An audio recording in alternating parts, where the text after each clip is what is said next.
Hello and welcome to Magic and Mystic, where we talk about anything that's magic, spooky, and of course, mystical. We are your hosts, Alana and Agatha. And today I will be taking you on a journey into the woods and into the clearing. And of course, we will tell you what crystals align with today's topic. I'll tell you a nice story that aligns with today's topic and tell you what the tarot cards are trying to tell us. Okay, so how have you been this week? Not been too bad actually. Busy again as always, trying to keep myself from having free time apparently. Who would want that? Yeah, exactly. But not been too bad. How are you? How has you been? How's it? Yep. Yeah. Well, I've not been too bad. I've been in the garden with like factor 50 on, so I do not burn. But yeah, I have recently cut down my lavender, so I have a lot of lavender now, which I think I'm going to put in jars. Oh, and right, so earlier this year, I planted sweet peas. Oh yeah. Right, and what I've done is they grow like little seed pods, and I've been waiting till they turn like a brown paper baggy colour, and then taking them inside and popping them, and then getting seeds out of them. Yeah. So I have like a little old tablet jar that was Duke's. Yeah. Because obviously he has to have painkillers. And he's an old puppy. Yeah, he's 14, so he's been on these antibiotics and stuff for a couple of weeks now, and obviously he's just finished them. So what I've been doing is I've recycled these little bottles, and now they are just my seed containers. Pots, yeah. Which I really like. But I've noticed that I've nearly filled one, and I have so many more that I can see on the stems, and I'm like, oh, just looking at them every day, I'm like, are you ready to harvest yet? Yeah, my garden's been struggling this year. If you're not from England, you probably don't know, but England has been struggling with this heat. We're not built for it, and neither are our flowers. No, my tomatoes are like struggling. They're not, but I've researched, and a lot of people are struggling with them this year because of how hot it was. The soil doesn't retain as much water, so obviously the plant doesn't gain as much water, which means the plants are not. I mean, the fruits are not getting as much, so they're not ripening. So they've grown. I've got loads, but they're just not ripening enough where they're ready to be picked. So I think I'm gonna give them another couple of weeks, and then I'm gonna pick them and just use them for seeds. Did I ever tell you about the drip method? I think so. I think you mentioned it once. So I have hanging baskets, and in my hanging baskets I have petunias. And anyone that's into gardening knows that hanging baskets, especially if they're small, they are a nightmare for retaining water. Yours. So basically what you can do, like if you haven't watered them in 2 days, as soon as you put water on it, because it's been so hot, the soil's gone like waterphobic. Yeah. So it just like stays on Hydrophobic. top. Hydrophobic. Yeah. Not waterphobic. It'll just stay on top, and then it'll just come out the side, so it just takes ages to go down. So what I've been doing is, because I have a dog, I've been getting doggy bags, filling them with water, hanging them just above the hanging basket on the little hook, and then getting a little pin and just like slightly poking the bottom, so then it slowly starts dripping. Yeah. And to be fair, they're doing pretty well. Well, my plants are not dead. They're just not growing. They're just sort of at a standstill. But I need to get some hay as well, because that stops the ground from drying up as much. If you just put it on top, it helps the water. It helps the soil stay moist. I always put hay on in winter to try and keep them warm. Yeah. Which really good. I have 2 rabbits as well, so I always have hay in. Righty ho, shall we get into the episode? Oh, yes, of course. Right.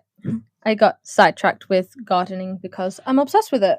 Yeah, definitely a good new hobby to have.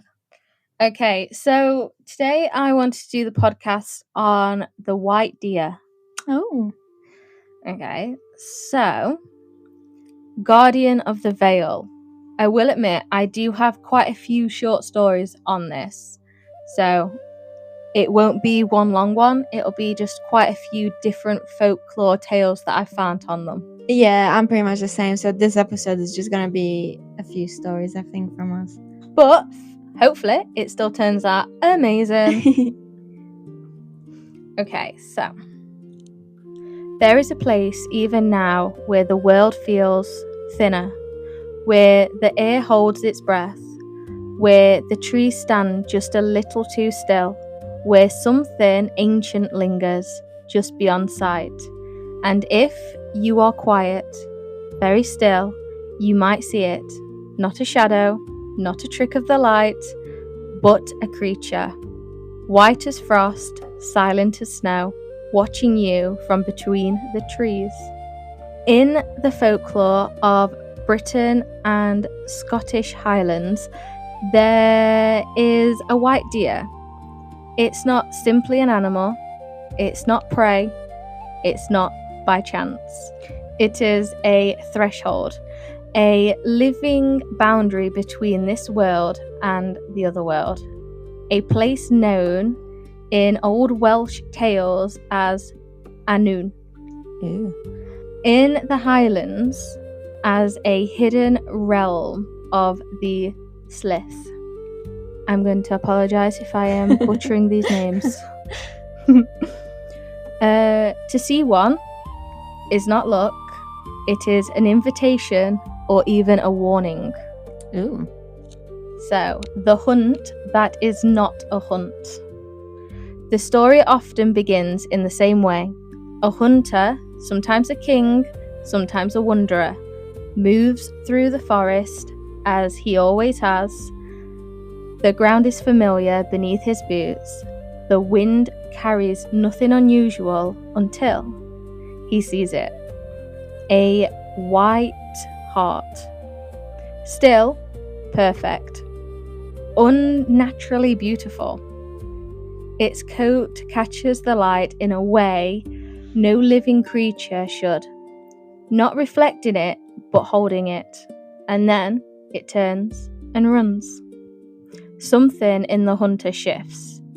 Not hunger, not pride, something older. Something that feels like it's being called. So, if you feel like something's calling you, you follow. And he does. At first, the forest remains unchanged. Branches snap between his feet. His hounds give chase, their barks echoing through the trees. But slowly, subtly, the world begins to slip. The barking stops, not fades, just stops, as if something swallowed the sound whole. The wind disappears, the forest grows heavier, watching even, and still the deer runs, always just ahead, always just beyond reach. The deeper the hunter goes, the less the land resembles anything he knows. Paths vanish, trees grow unfamiliar. The light itself feels different, dimmed, perhaps even distorted. And then he realizes he is no longer hunting, he is now being led. For a moment, there is always just a moment, a quiet, almost invisible moment where everything changes. It might be a clearing that wasn't there before, a green mound rising from the earth like a breath that was being held for too long. A river crossing that reflects not the sky, but something else. Or just even mist, thick, rolling, and alive. And when the hunter steps through it, whether he means to or not, he has crossed it. He has crossed to the other realm. In the old stories, this is how the veil parts. Not with thunder, not with ceremony, but with a simple step taken too far. In Welsh legends, there is a tale of a prince who learned this truth too late. While hunting, he came upon a stag, pursued not by his own hounds, but by a creature far more strange. They were white, brilliantly so. Their ears were red, the colour of blood. There was no mortal hounds. They belonged to another world. And the stag they had chased was never meant for human hands.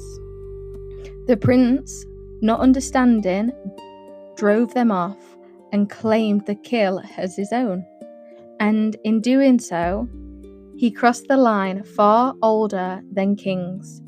From the mist emerged a figure not human, not entirely, a king of a different realm, and the hunt was revealed for what it truly was. A summons, a meeting, a moment where two worlds were never meant to touch. So what do you think happened to him if he hunted a stag that he was never even meant to see? So, personally, I think white deers or white animals in general are represented as a spirit. So, my head kind of goes, he died and the spirit took him to another world. Well, from what I get from this story is that it was a white stag, but it was being hunted by a different king from another realm. Oh, so yeah. This deer was actually meant to be in his realm, obviously, with the dogs with the red ears. But yeah, I thought this story kind of spun my head out a little bit because I'm like, well, I thought that all deers, or white deers, were going to be spiritually safe. Yeah. But I guess they have multiple white deers. And they have white deers while we have brown deers. Possibly? Maybe. Like a dimensional crossover. Could be. Because I know that I do have this one. And it's called The Keeper of the Deers. Oh, yeah, okay. So, in the Highlands, should I say, these stories take more of a quieter, deeper form. So instead of princes and kings going out on the hunt and then discovering them, these have, well, their take on it, the Highlands' take on it. The deers are not just creatures of the Vale, they are kept and guarded, watched over by something older than men. Okay. And she is known as the... Let me guess, Lady in White. No. The Kalich. An ancient being, a creature of mountains and a shaper of storms. Not just a woman. They say she walks through the peaks when winter comes. Her skin, blue with the cold. Her presence, heavy with age. And also, around her are the deers. They are her cattle, not owned but kept, guarded across the mountains in silent herds. Some say they have seen her, silhouetted against the sky, driving the hide behind her like a shepherd would their sheep. That's pretty cool. Others speak of strange things, of mist clinging to the tops of the hills, not as weather, but as if something's spilling over it, like milk, from the pails of Kalich herself, as she milks the deers beneath the open sky. Ew. And if a hunter is unlucky, or perhaps too lucky, he may see something he was never meant to see. A deer, magnificent, white, standing within reach. He raises his bow, takes aim and releases. And the deer is gone. In its place, an old woman, watching him. "You would kill what is mine?" she asks. In these moments, the hunter reveals his truth. Uh-huh. It is not about skill. It is not about survival. It is a test. So, basically, what I get from that one is she looks after these deers, walks them all across the peaks, cares for them, milks them. And then I'm guessing when a hunter sees it, if he's not looking for food and he's just trying to stroke his ego, like, look what I can kill, and he tries to do it, he's gonna have unlucky things happen. Yeah, literally saying if you're not in desperate need of them, you're gonna get punished. Yeah, like, I guess it's a test at the end of the day, isn't it? Like, if you do something bad things will happen. Yeah, if you take a life unnecessarily. Yeah. Right, so I've got a story as well. I know the first one you said was about a king as well, and so is mine. It's titled King David and the White Stag. Okay, I think I've heard of this. I don't know the story. Oh, I didn't either, to be honest. It sounded pretty cool. We're learning together. This story goes back almost 900 years to 1127 during the reign of King David I. Back then, what we know as the spacious, grassy Holyrood Park at the foot of Arthur's Seat was actually a royal hunting forest. David liked to spend most of his time here while staying at Edinburgh Castle up on the cold, drafty rock. It sounds like a pretty normal thing for a king to be out hunting in these days, but this wasn't just an old day. This day was the Feast of the Holy Cross, and David should really have been in church. He had ignored the words of warning from pesky priests and headed out with his bow and his spear. At some point, while stalking a majestic white stag, the king was separated from his hunting companions. It was only while he stopped in a clearing and listened to the quiet woodland around him that he realized he was all alone. Suddenly, out of nowhere, the white stag burst out of the undergrowth and startled David's horse, which bolted off between the trees. King was lying on the ground in amongst roots and leaves while the very angry white stag stared back at him. His spear lay just out of reach and his bow had disappeared with the horse. The hunter had very much become the hunted. You might think that deer are lovely and cute, but a wild stag is a powerful beast. Definitely not something to mess around with. David was praying for all he was worth as the white stag charged for him, with a sharp tines of his antlers bared. Then, instead of seeing his life flash before his eyes, the king saw the holy cross appear between the antlers. As he reached out to grab it, the stag stopped in its tracks, panicked, and fled. David marked the spot where the miracle had taken place and promised to dedicate an abbey in thanks to the Holy Cross, or Holyrood as it was known. Holyrood Abbey grew in a place of Holyrood House that we have today, and the forest was cleared to make the surrounding Holyrood Park.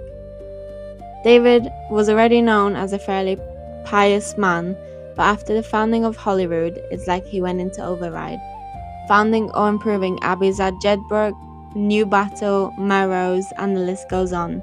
Maybe it's just a story, and David's passion for monastic orders after that day was a coincidence. But then again, maybe something happened in the forest.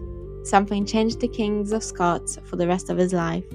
We'll never know for sure, but up and down the Canongate section of the Royal Mile, you can still find images of that white stag with the cross between its antlers, proudly honouring the Edinburgh's oldest and greatest stories. I'd have loved to know what happened if there was like a massive fight. Yeah, right? But also, so you see a white stag with a holy cross above his head, and your instinct is to destroy its home to build an abbey? Yeah, that doesn't make sense. You see a beautiful creature where it lives and you're like, yep, I must a castle honor would it. look nice here. Yeah, I must honor it by destroying its home. What? Yeah, I think it'd just like to live there. Yeah, maybe leave some food out for it, make sure that nothing harms it. Nope. Yeah, I don't understand his backward thinking on that. But, yeah. I think it was still a pretty cool story. Well, I think it just goes to show that not all of the deers are kind of trying to test you. Yeah, because Or it could be bad for you. Because I think on mine it was very much like, oh, you've killed a deer, what do you think's going to happen? And then your mind kind of like runs with that. yeah, this one's just, you're in my surrounding, I feel threatened, I'll run up at you. But then he saw that the deer or the stag could have been holy, and then Yeah.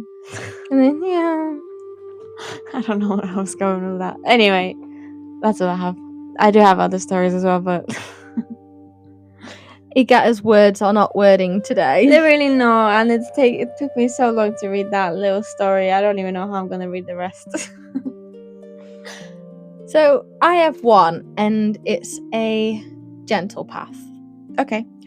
So I have this story, and it's about a girl named Fana. Okay.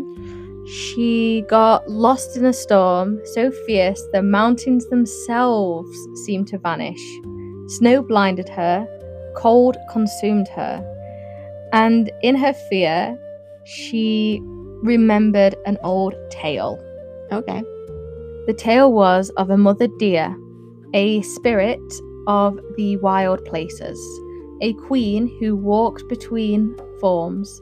So she called out to her. Once, twice, 3 times. And through the storm, something came. A white hide. Ooh.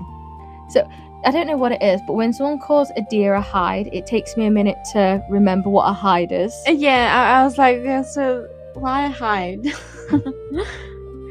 So, a white hide glowing softly against the snow. It did not run. It stepped forward gently, and when the girl followed, the storm parted. Paths appeared where there had not been. The mountains opened themselves quietly that seemed to be hidden away.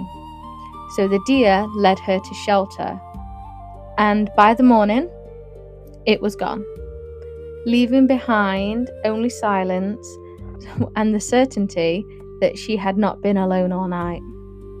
Because sometimes the white deer does not need to test, it just helps guide. But not all who follow it return. There is a point in every story of the white deer where wonderful begins to shift, where curiosity becomes something heavier, something more enticing, should I say. Because to follow a white deer is not just to wonder, it's to be chosen. And I like that, because how many white deers have you seen? I've not seen any. I've not seen any. So I can imagine it is kind of like, I've been chosen. There is perhaps no story that captures this better than the story of the man known as True Thomas. Okay. A poet, a dreamer, a man who once sat beneath the shade of a tree and saw something he would never unsee. He rested beneath a tree, the hills rolling quietly around him, peaceful day. And then she appeared, a woman of impossible beauty, riding a horse as white as milk, its mane strung with silver bells that sang with every step, not loudly, not annoyingly, but just nicely. I don't know a better word than nicely at this point. I mean, nice is a nice word. But enough to make the air feel kind of enchanted. Yes, I'm going to go with that. She was not mortal. She did not pretend to be. She was the queen of Elfland. Oh. And Thomas, whether through awe or just foolishness, or even fate, he stepped forward and kissed her. Ooh. In that moment, his path was sealed. Now you must come with me, she told him. And there was no arguing. Like, in her voice, that was what had to be done next. There was no force. like she didn't make him come. So there was only like certainty when she's like, you must come with me now. Yeah. And I think it was that level of certainty. He was like, oh, can't argue with you then, babes. Yeah. Because in the world beyond the veil, some choices cannot be undone. Yep. She took him with her, not through a door, not through a gate, but through the fabric of the world itself. They rode across places no living man should see, a land of darkness with no sky, rivers that ran red as blood, silence so complete it felt like it was never going to end. And then she shown him 3 paths, one narrow and thorned that twisted upwards, difficult, painful. That was the road to heaven. Another road was wide and easy, smooth beneath the feet, leading downwards into the shadows, the road to hell. And then the last road, one beautiful, winding, hidden, but in an inviting way, the path to Elfland. And that was the path they took. Which one would you, to be fair, I would take the one to Elfland. Yeah, for sure, yeah. I would, yeah, but that's just because I'd be like, I want to see it. Yeah, curiosity killed the cat in this instance. I would definitely go. So, Thomas remained there for 7 years, or so he was told, because time does not behave the same as it does here. Yeah. Once you have crossed, days feel like moments, moments stretch like dreams, and the longer you stay, the harder it becomes to remember what came before. He was given one rule: speak to nobody but the Queen, and he obeyed. For silence in these stories is not emptiness, it's discipline. Restraint. It's understanding your place in the world that's not for you. So I kind of guess that, like, is in a place where he shouldn't be. Yeah. And the woman that he's kissed just said, okay, you're in my place now. Yeah. You can only talk to me. And because he kept his silence for several years, apparently, he was rewarded. When he was returned to the mortal world, he was no longer the same man. He was given the tongue that cannot lie. Okay. And the sight. So I think it's nice that they brought him back. Yeah. And obviously, I don't think a tongue that cannot lie is a gift. No, I don't think so. Because even like little white lies that you say to not hurt someone, like nothing. Sometimes it just calls for them to say, like, if somebody's wearing something and they're so confident in it and they absolutely love it, like, who is anybody to say, I don't like it? Exactly. So anyway, so he was given the tongue that cannot lie, and he was given the sight. He could see what others could not, obviously with that, and speak truths others dare not. But I still don't know. But gifts like these are never free. Of course. Because Thomas did not belong entirely to the human world anymore. He was only borrowed. Yeah. Yeah, I guess that makes sense. Kind of. Yeah. Yeah. Piecing everything in my head So, now. Since they say he was only borrowed, do you think they mean he was only borrowed from the human world? Or do you think the elves are just lending him back to the human world? I think they're lending him back to the human world. And then they'll just come and get him whenever they want him? Yeah. I don't think that's a bad thing. Like, oh yeah, go see how your world's going, this is where you're from, but we'll come get you in. Like, in a couple of years? Depends, I guess. Because obviously it's not by his choice if it stays there or not. No, okay, yeah. That's fair. But I quite like that one. Yeah, that one's pretty cute. My next ones you can pick. It's either a poem, what I found on the spiritual meaning of white deers, and someone just describing the spiritual symbolism of, like, asking Reddit what the spiritual symbolism of deer is, and just someone very easily explaining what it is. Honestly, I think all three sound good. So, I'll do the Reddit story just to change it up a little bit. okay. And I actually do have more about Thomas. Ah, great. So I can tell you after you've told me one of yours. Oh yeah, I'll do the poem then because it's short. Okay. So it's titled "The Fawn's First Steps." In dappled sunlight on a bed of moss, a fawn takes its first step at a loss. Its legs so frail, yet filled with life's new zest, embark on a journey, nature's test. Its spots like stars sprinkled on its hide, a camouflage, a mother's clever guide. With each flattering steps, it learns to stand, nurtured by the forest and nature's hand. In its eyes, a spark of life so bright illuminates the forest in soft light. The fawn's first step, a miracle of birth, a testament to life's inherent worth. Fawn's first step, a dance so sweet, marks the rhythm of life, a beautiful beat. By Dan Higgins, 2024.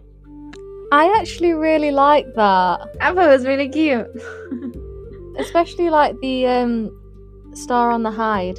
Yeah. That was really nice. I like the, what was it? The mother's camouflage, mother's clever's guide. I like that. I really like it. I really like that one. That was really cool. It's not about white deer, but I feel like deers in general might be cute. Well, if you want, I actually have a favourite poem, and I will find it out because I know if it's not in front of me, I may miss something out because it's a little long. Okay. And I will tell it you next week if you want. Yes, please. I like poems. Since, you know that one episode where all I had was poems? I think it was the Greek. I like that, though. I do like hearing poems. I do as well. I can't believe people thought of it. It just, I can't fathom it. Rhyming and then making up a story, basically. Magic. It is, to be fair. Right, let's hear some more about Tom. Yeah, what happened to Thomas? What happened to Thomas? Okay, so you know that he was only borrowed. Yes. Okay, so he went back to the human realm.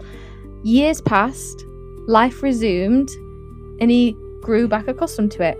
People came to hear his words, to seek his visions. Okay. To sit in the presence of something not quite human. Because obviously he can't lie. So if someone says, "Where have you been?" he can explain everything. I mean, he's got no choice. And he can tell them what happened and what he can see now. Yeah. So one evening, it happened. A servant burst into the hall, breathless and pale, speaking of something impossible. 2 deers, white, perfectly white. A heart and a hide.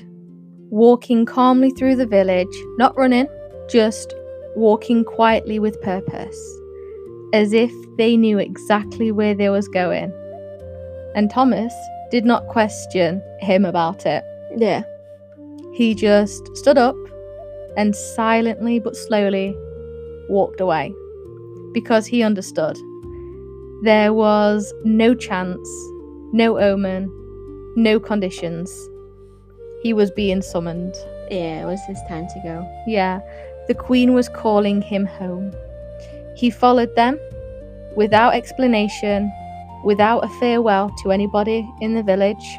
He followed them across the river, into the trees, and like so many before him, he was never seen again. But the story says he did not die. He waits somewhere beneath the hill, in the hollow space where the veil is at its thinnest, waiting for the moment he is needed again.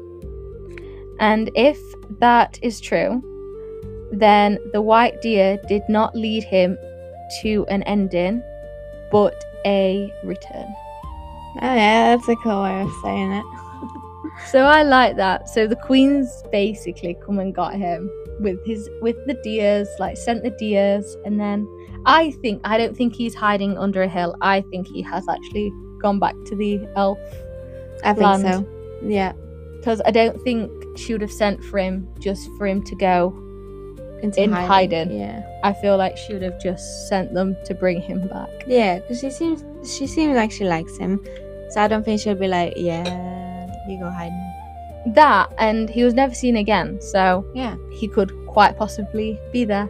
Yeah. I think that's really nice. I do as well. But yes, that is all I have on white deers. Oh, cool.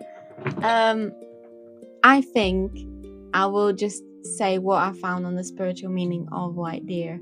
Okay.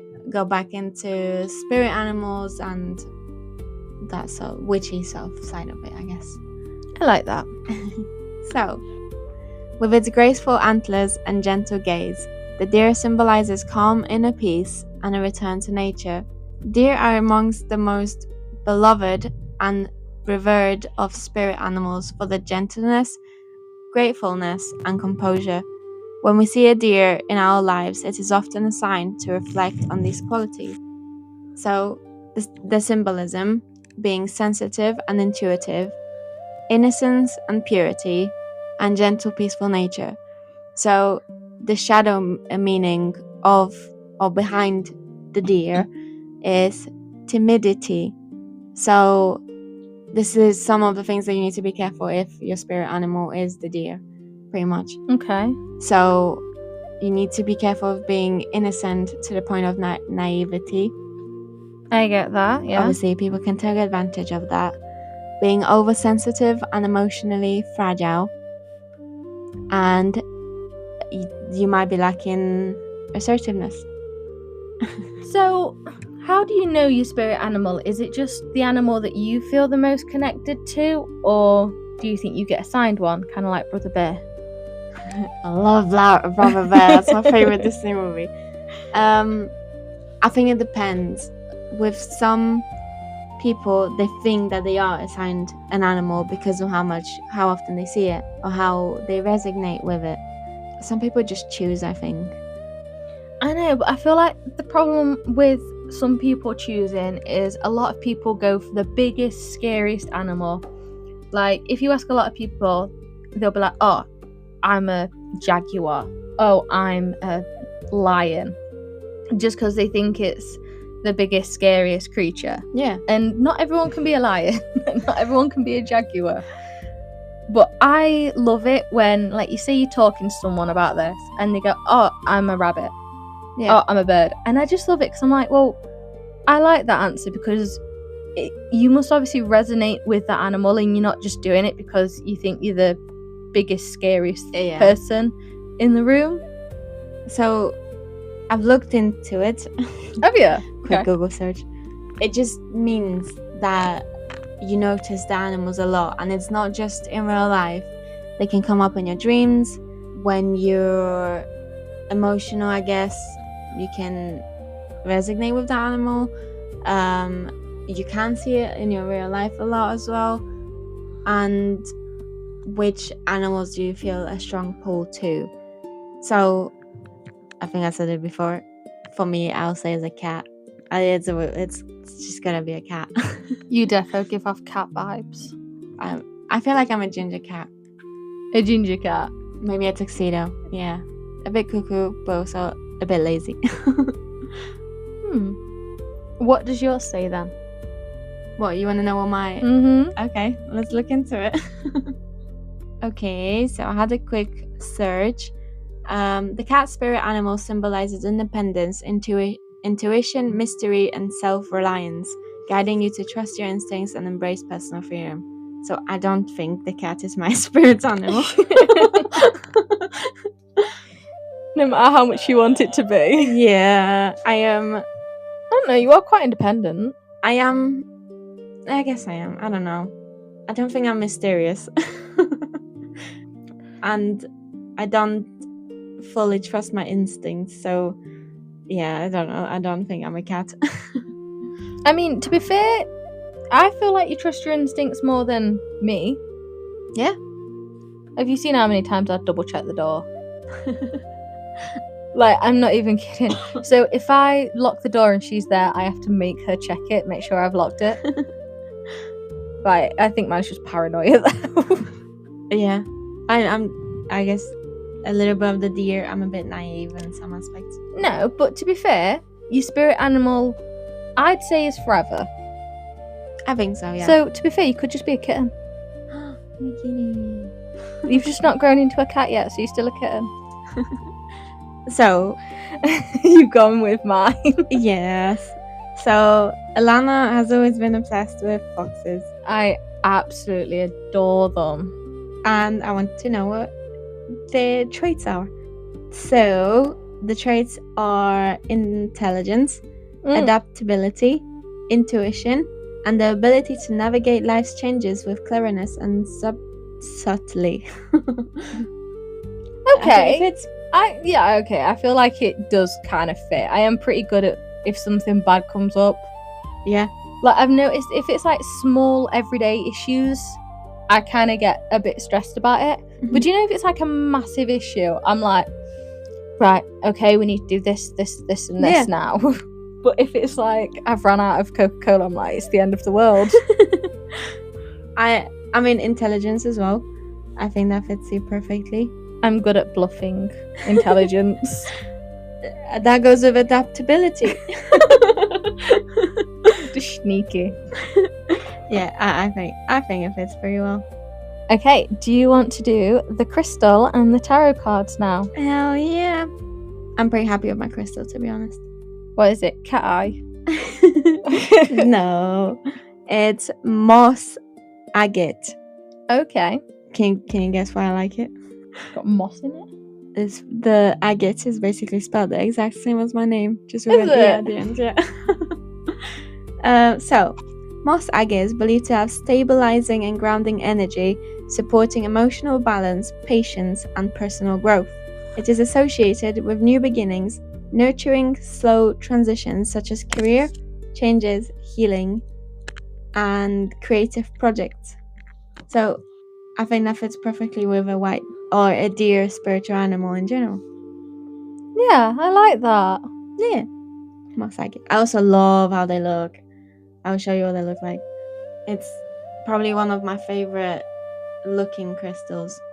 Oh, okay. So, if you don't know what it looks like, it's basically, imagine a clear crystal, like a quartz, and then it has like a greeny, black, smoky mist going through all of it. I feel like that's the best way to describe it. It looks like waves in the ocean, but like different shades of green, or like zoomed out earth, basically. It's so gorgeous. I love it. I think when I eventually get married, my wedding ring will have this in it. It looks stunning. I find it looks more like smoke. Oh, yeah. Obviously, it depends what cut you get of it, but as with every crystal, there's loads of variations. But that is stunning. I just love it. It's gorgeous. Definitely the best, like my favorite looking crystal. And it some of it just looks like earth. That's literally earth. Yeah, I like that. That is nice. Okay, let's get into the tarot.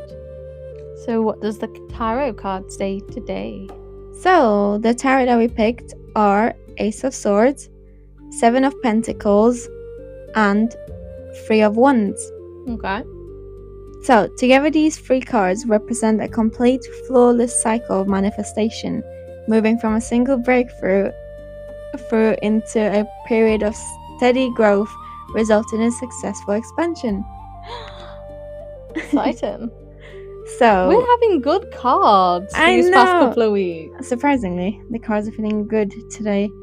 So, have you cleansed them? Is that why they're happy? Probably, yeah. So basically, overall advice, I guess. Trust the timeline. Trust the process. I don't want to. It takes so long. The Ace gave you the spark, and the 3 promises the reward. But the magic right now lies in the 7, which demands patience. Do not abandon the projects or relationships out of boredom. The growth is happening even if it feels slow today. See, I love that because last week it resonated and this week it resonates. And I get it. If any of you guys are going through the exact same thing where you really want something, but it just seems to be taking so long, and I'm not even saying like a couple of months, you've been working, well, not even saying weeks, you've been working on this for months, years maybe, and you're just getting frustrated and annoyed, but at the same time, everything's going to happen for a reason, and there's probably a reason why you've not got what you wanted yet. It could just be not the right timing. It's not the right timing. Like, what might happen is the fates, the universe will want to put something else in place so that when the thing that you really want to happens, you're going to be more financially stable and it will just go smoother instead of trying to keep your head above water just because you got given something quicker than what you should. Yeah, exactly. I mean, personally, I think for me, one of the things like it could be resonating with is the podcast, because I do have moments where I go, oh, we're not getting anyone commenting, but then I remember we're only doing it for fun because we enjoy doing it. Yeah, we're learning, we're doing it for fun, and it's one of them. We have followers, like we actually have people that listen to us, so it's better to focus on that. And just think, in another couple of months, we don't know what'll happen. Yeah, I mean, I do really, really enjoy doing this. The editing takes ages, but I am getting faster at it, and if you guys agree, we're getting better at speaking. I feel like we are getting better at talking. Like, we're not as tense as we was, and I've noticed that I have sat down through this entire episode and I've not been fidgeting. Yeah, it could be the spinny chairs that we're on currently, so yeah, that could be a factor in it.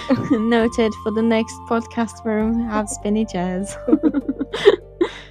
Okay, and that is our episode on the white deer. I hope you enjoyed it as much as we enjoyed recording it.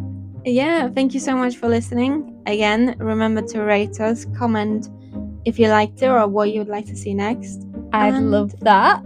And just remember, don't rush. Everything's going to happen in the right time. And it is meant for you. If you can imagine it or you've thought about it, it's because your future self already has it.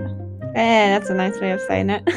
Yes. Right, see you guys next week. Right, thank you. Bye.